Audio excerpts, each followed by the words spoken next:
और चलिए अब खबरों को विस्तार से देखते हैं। यूडीएच मंत्री शांति धारीवाल का कोटा का अहम दौरा। प्रगति स्कूल नाले का उन्होंने शिलान्यास किया। दिव्यांग जनों को स्कूटी भी वितरित करेंगे। कोटा से ये सीधी तस्वीरें आप देख रहे हैं। यूडीएच मंत्री शांति धारीवाल कोटा के अहम दौरे पर है और इस दौरान कई अहम कार्यक्रमों में शिरकत कर रहे हैं। और ये तस्वीरें प्रगति स्कूल नाले का शिलान्यास किया है यूडीएच मंत्री शांति धारीवाल ने। इसके बाद दिव्यांगजनों को स्कूटी भी वितरित करेंगे। विकास कार्य में दिखाई देता है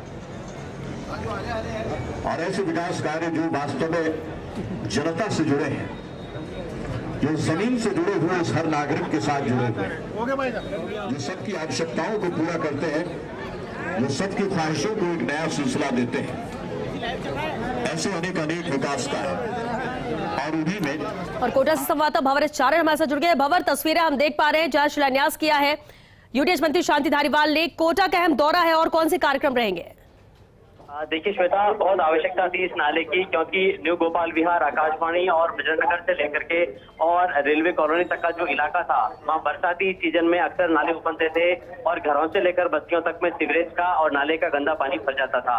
और इसीलिए अब ये एक बड़ा नाला है, इसकी आज नींव रखी गई है यूडीएच मंत्री शांति धारीवाल की तरफ से। ये प्रगति स्कूल बिजनगर से शुरू होगा और रेलवे कॉलोनी तक के इलाके में ये नाला जाएगा।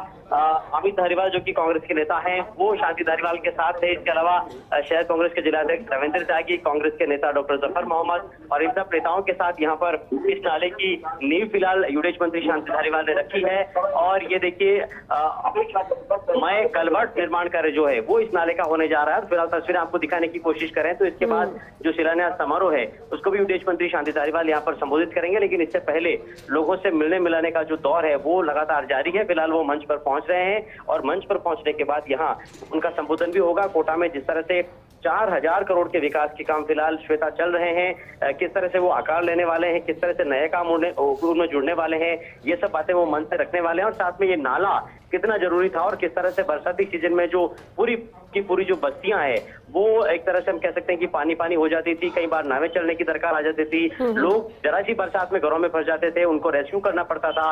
उन सब समस्याओं से ये बड़ा नाला जो है वो कहीं न कहीं एक तरह से समाधान उनका करेगा। और मैं आपको बता दूं कि इस कार्यक्रम के बाद यूडीएच मंत्री शांति धारीवाल दिव्यांगजनों को जो स्कूटी वितरण का कार्यक्रम है उसमें भी शरीक होने वाले हैं। जी बिल्कुल। और भंवर, अभी क्या है, अभी क्या दिव्यांगजनों को स्कूटी वितरित करेंगे या फिर संबोधन भी उनका होगा?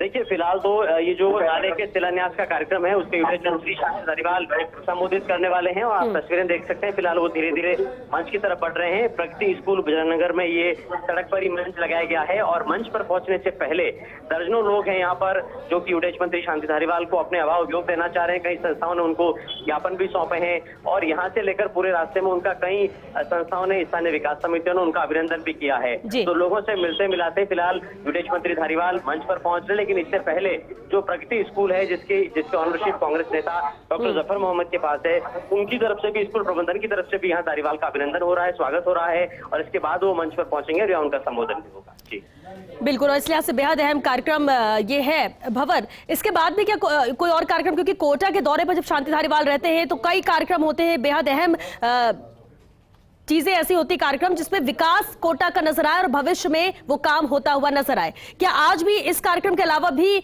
कहीं और शिरकत करेंगे यूडीएच मंत्री? देखिए श्वेता, दूसरा दिन है यूडीएच मंत्री शांति धारीवाल के कोटा दौरे का और आज लगातार दूसरे दिन वो स्थानीय कार्यक्रमों में शामिल हो रहे हैं। कई निजी कार्यक्रमों में उन्होंने शिरकत की है। एक निजी कोचिंग संस्थान का उन्होंने इससे पहले लोकार्पण किया था, शुभारंभ किया था। इसके अलावा कुछ कार्यकर्ताओं की यहाँ वो शोक प्रकट करने के लिए गए थे जहाँ हाल में गमी हुई है परिजनों को जिन्होंने खोया है। इसके अलावा वार्ड स्तर की कुछ ऐसी बैठकें जो कि इन हाउस मीटिंग थी वो भी उन्होंने ली है। लेकिन फिलहाल ये जो कार्यक्रम है, इस कार्यक्रम के बाद में जैसा मैंने बताया आपको, दिव्यांगजनों की स्कूटी वितरण के प्रोग्राम में शामिल होंगे। और श्वेता, उसके बाद खबर, हालांकि ऑफिशियल अनाउंस प्रोग्राम नहीं है, लेकिन खबर यह है कि कुछ आर्किटेक्ट जयपुर से आए हुए हैं, उनके साथ वो शहर के दौरे पर निकलने वाले हैं और खासकर अदालत परिसर कोटा के अलावा और कुछ स्थानों पर कुछ नए विकास के काम शुरू किए जाने हैं। उनकी जिस तरह से डिटेल प्रोजेक्ट रिपोर्ट बननी है, उनका पूरा नक्शा बनना है, उसको लेकर के भी उनकी विजिट रह सकती है। चलिए आप नजर बनाकर रखिए भंवर, आगे भी आपसे अपडेट लेंगे इस कार्यक्रम को लेकर। क्या कुछ वो कह रहे हैं, चलिए उन्हें सुनते हैं। इस काम को जो अलाइनमेंट दिया गया है नाले का, उस अलाइनमेंट के अनुसार बनने से इससे सबसे बड़ा फायदा होगा, इतनी सारी कॉलोनीज का फायदा होगा। अगर किसी को, मान लीजिए किसी को कोई तकलीफ हो रही हो, एक या दो आदमियों को तो बर्दाश्त तो करना पड़ेगा, तभी जाकर के नाले का निर्माण हो पाएगा। तो मैं आशा करता हूँ कि आपका पूरा इसमें सहयोग मिलेगा। धन्यवाद। जय हिंद। शिलान्यास समारोह को संबोधित कर रहे थे यूडीएच मंत्री शांति धारीवाल। कोटा के अहम दौरे पर प्रगति स्कूल नाले का उन्होंने शिलान्यास किया और इसके बाद उन्होंने संबोधित भी किया। कहना यही कि इसका शिलान्यास बेहद जरूरी था, ये नाला बनना बहुत जरूरी था, क्योंकि बच्चे भी परेशान हो रहे थे और यहाँ के लोग भी, कुछ लोगों को जरूर दिक्कत हो सकती है लेकिन उसे बर्दाश्त करना होगा।